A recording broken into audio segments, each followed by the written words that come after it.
అప్పుడే తత్వం తెలుస్తుంది. అంచేతనం హిరణ్య గర్భుడు రెండవది, ఆ విరాట్ పురుషుడు వెలుగు జాగ్రత్త అవస్థ, సమిష్టి జాగ్రత్త అవస్థ.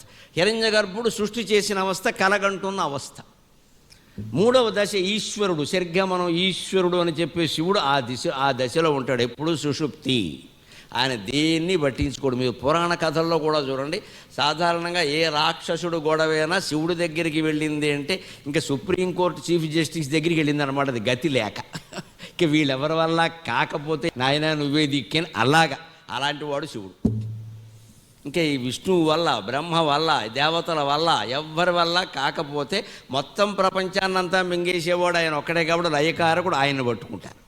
సరే ఇక నేను రాక తప్పదా అంటాడు ఆయన.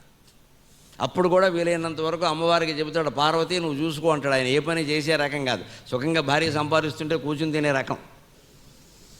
అందుకని నువ్వు చూసుకో, కీర్తి నీకే కావాలి, అన్నీ మీ అన్నగారికి నీకు కావాలి, నారాయణమూర్తికి నీకు, నాకు ఎందుకు వచ్చింది బోల్డింగ్